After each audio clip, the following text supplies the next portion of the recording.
Hi, everyone. My name is Brian Gravel. I'm a professor of STEM education at Tufts University, which is in Boston, just outside of Boston, Massachusetts, in the United States.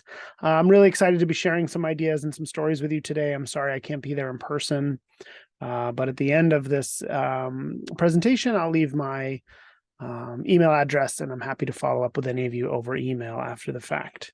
I'm going to go ahead and turn captions on to support those of you who are going to be able to read along with some of this. And I'm going to go ahead and share my screen, and let's get going.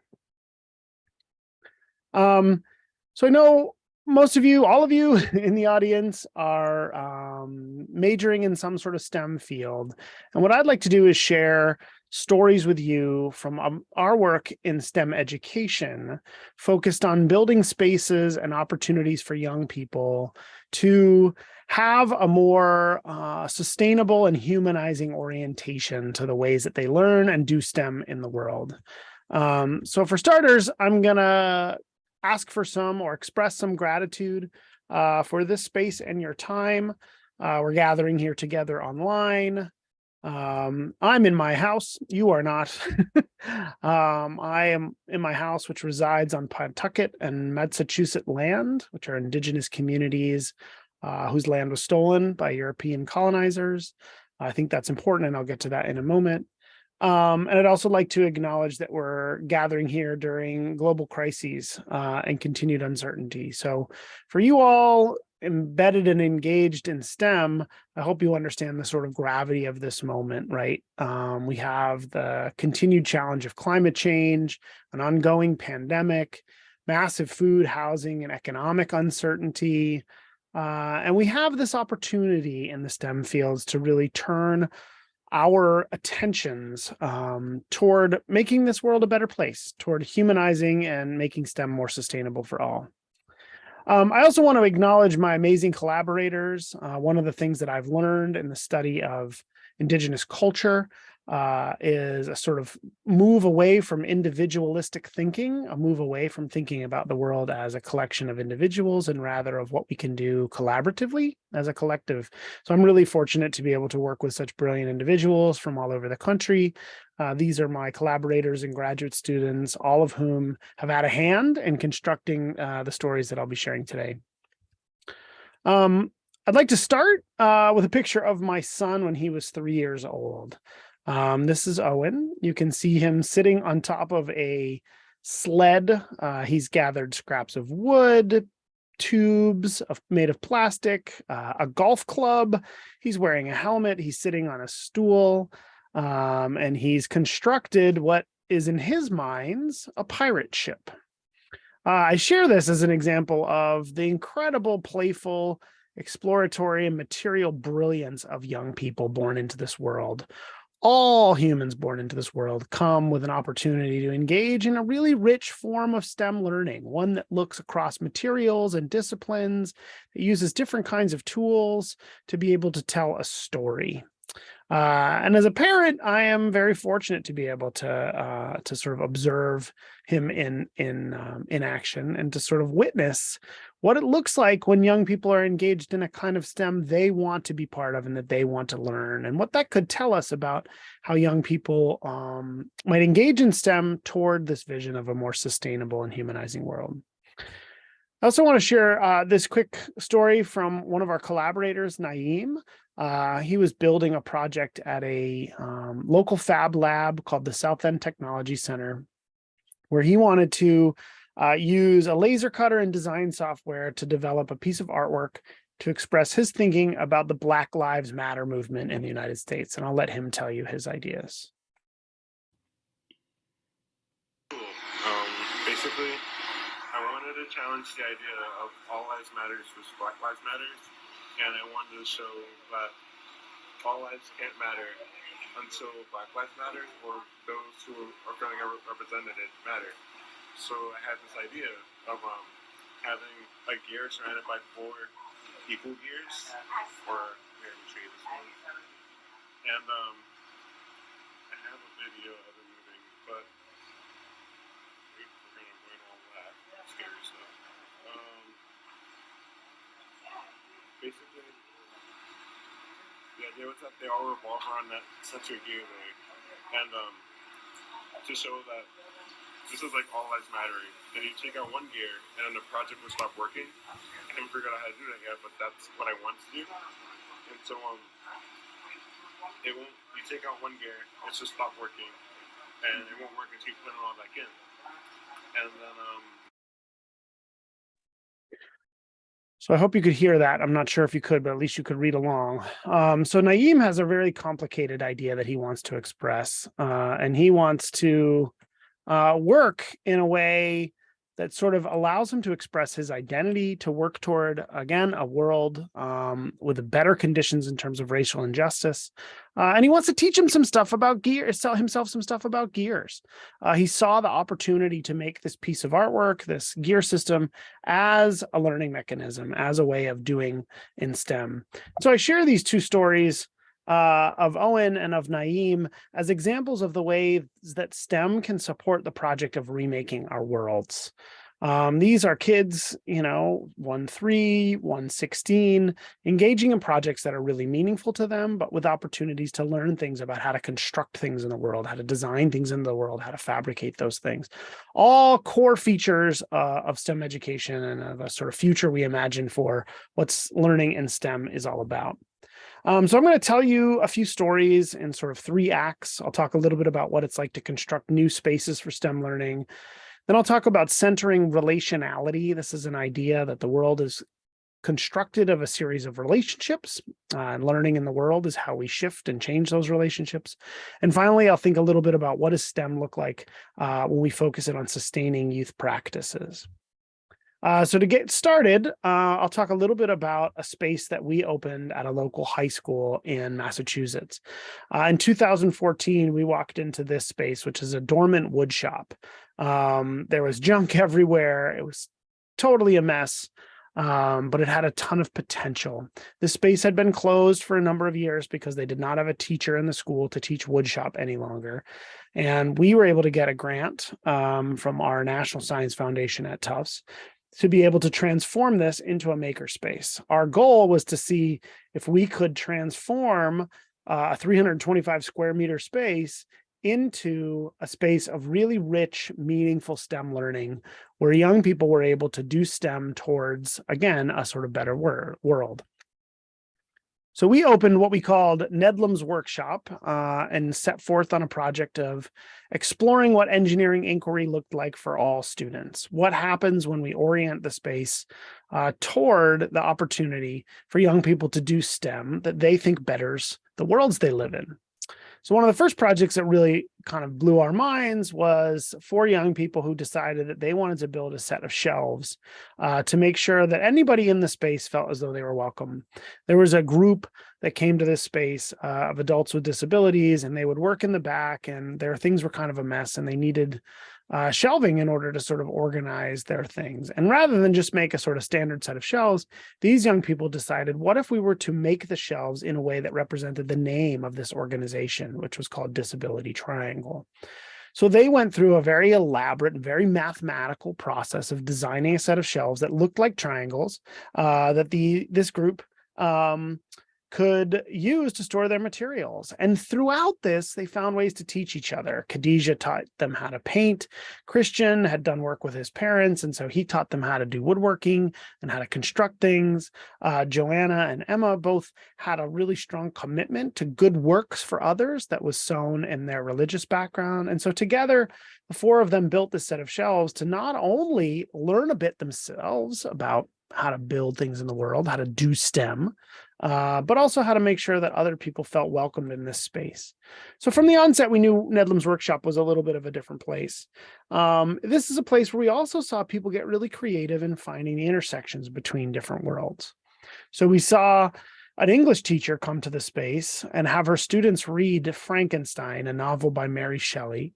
And rather than just write essays at the end of this project, they were able to build a large piece of public art, a piece of interactive public art. These students read Frankenstein and had distilled the themes of Frankenstein into sort of 4 major ideas. Frankenstein is about animation, it's about creativity, it's about connectedness, and it's about interaction. And so these students decided to build a large 3-panel piece of public art where people could walk up and touch different squares of that art, and it would play some sounds. All throughout engaging microelectronics, coding, digital fabrication, and sort of orchestration and coordination akin to a really complex kind of engineering firm project. So let's take a look at a couple examples from their work. Sounds like STEM.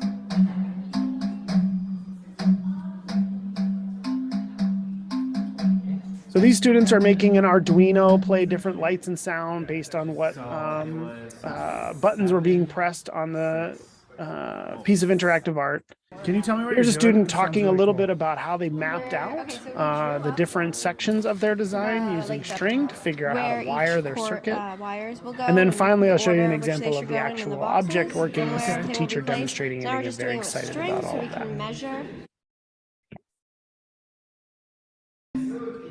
Can you tell me what you're doing? This sounds really cool. You can see as she presses the buttons, different squares light up. Like where each wires will go. And So what the was order this? in This which was an they should go English in the class, right? This is a boxes, and everything will be class placed. where they So now were we're just doing it with charged with string, reading so we can- reading novels, understanding novels, and they built this piece of public art. So what do we see here? And the takeaway that we have is that STEM that takes place in this kind of setting, in this kind of maker space, where lots of different disciplines come together, where the science and the math are cooperating, where engineering and art get together.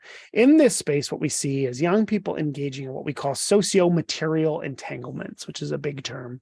But what we mean by this is that young people, when they have the opportunity to engage with materials and with each other toward building something, have a really rich opportunity to learn about how STEM can impact their worlds, right? So not only do they engage in coding and working with microelectronics and digital fabrication, project coordination, they also think a little bit about how STEM can be connected to their lives and how STEM can actually promote kinds of ideas that are important to them. One of the students in this space at the end of the project said this, which we thought was really telling. He said, it's kind of ironic that we're building something to interact with people. And like people we would never interact with in class, we're doing this. It's doing its job without it actually working yet. They hadn't quite finished building the structure yet. Yet Isaac already recognized that in the process of building this thing that was about connecting communities and about interaction, all of them had learned together, which is a really, I think, powerful message about what STEM can be if we think about it in these terms of a transdisciplinary activity where the biologists and the chemists and the engineers are getting along and getting together to solve sort of the world's kinds of problems. So in Nedlam's workshop, we realized that if we build a space that allows students to really do what they love, to build from their assets, if we allow them to build community through technology and expand what they think about STEM, we see them really engaging in a kind of STEM that does embrace a different kind of world, a world where people feel welcome, where people are encouraged to interact. And I think ultimately, to the tune of the conference you're all attending, a world that is more focused on sustainability and humanization. So now I'll talk a little bit about what we mean by centering relationality. How do we understand relationships in these new spaces? So this is an image outside of a school we work with. This is outside of a middle school, so ages 10 to 14-year-olds. And they came to us in a week-long summer program and said, you know, the adults in our lives tell us that they want us to be doing productive things. They want us to be out there in the world, making it better, or at least doing things that's good for our health, good things for the community. And we try and go out into the community and do good things like play basketball. But here's what we come up against, right? So I don't know how many of you play basketball, but generally it's a game that does not have two backboards next to each other. Generally, there are hoops attached to said basketball. And finally, it's a place that's not only for children ages 1 to 8 years old, right? So the students had come up against this setting in their lives where the adults in their lives had said, you should be engaging this park.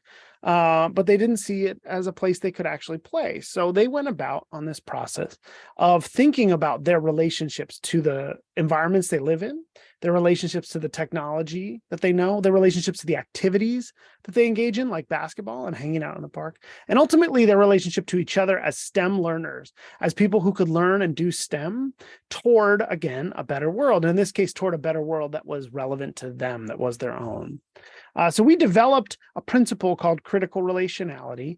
And this is the idea that when we're doing STEM, there are ways in which we can do this that really attend to issues of equity and power, that make sure that expertise is democratized. Everyone in the room knows a little bit different set of things, and together that collective is really powerful. It also expresses a sense of humility and vulnerability, right? We don't all have all the answers.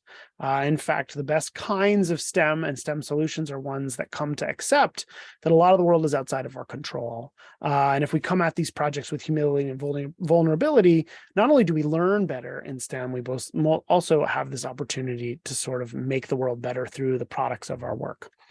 So I'll quickly show you a video of these young people describing the solution to this problem that they came up with. What's the goal of our project? The goal of our project is to reach out to these people of all ages so they can play with all the sports equipment that they need at the park. At the park. Because it addresses the problem of equity in the city, that some kids have their own equipment, some kids don't, some kids have a place to play, some kids don't, but a lot of the middle and high school students like to spend time at the park playing with their friends. It's great. So it's gonna work something like this. Let's see it. How's it work? Okay.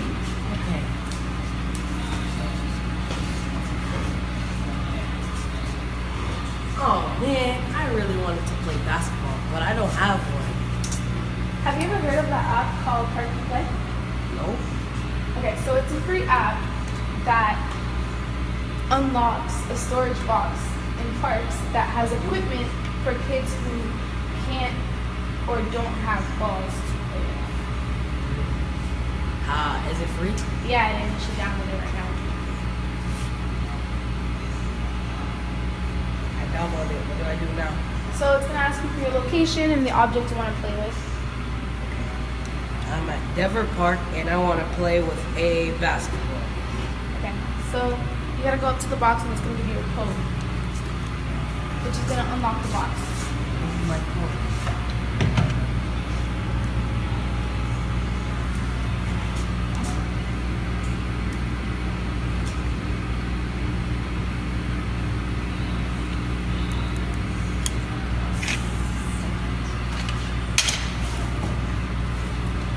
Now it's time to cook these people one-on-one.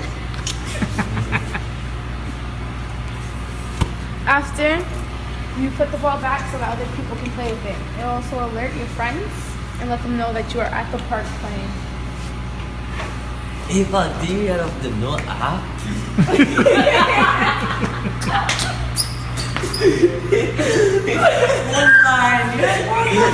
And scene. Yeah.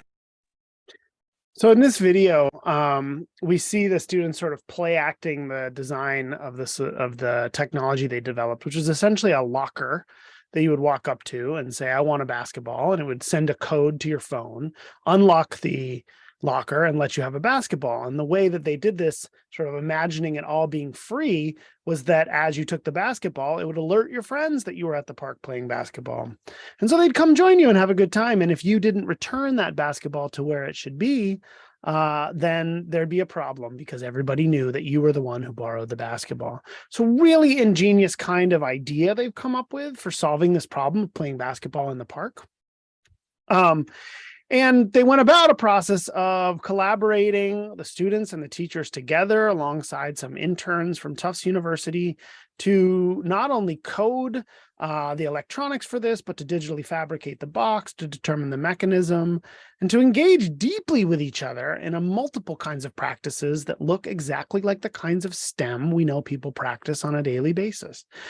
We describe this work as computational making, where we see people doing things like identifying emergent phenomena, identifying initial phenomena to work from, decomposing the problem, brainstorming with materials, transferring that phenomenon into something they can work on, iterating, abstracting, modeling, engaging in a whole series of activities.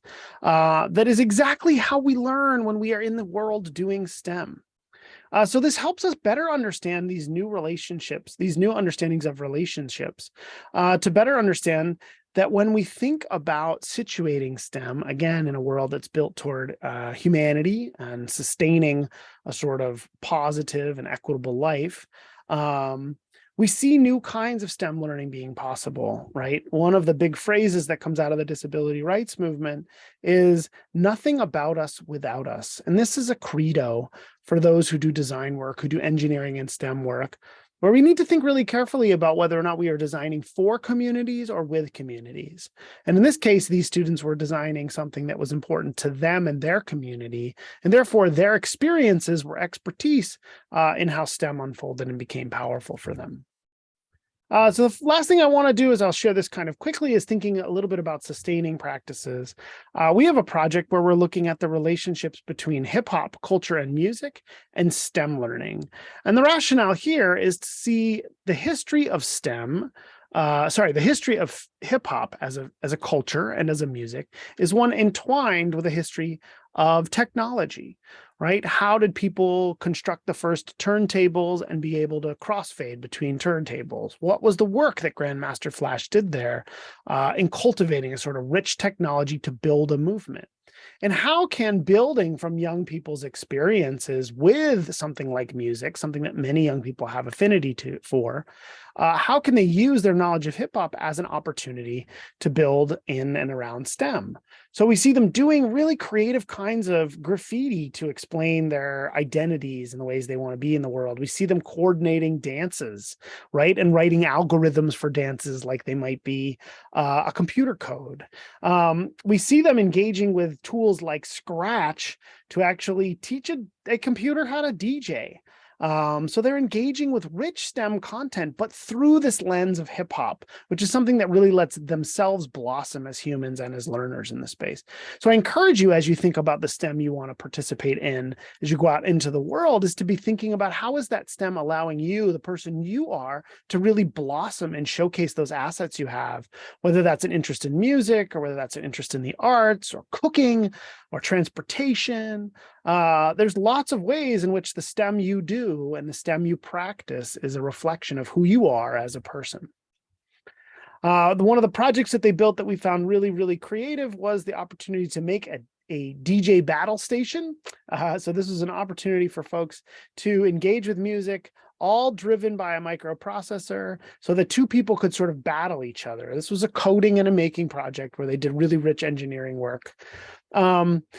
And it let us see the opportunities in where we can find making in STEM already happening. What can we learn about when we look at movements like hip hop or at cooking, right? Or at how people make bicycles work or things that they're familiar with in their everyday lives, which actually are forms of STEM.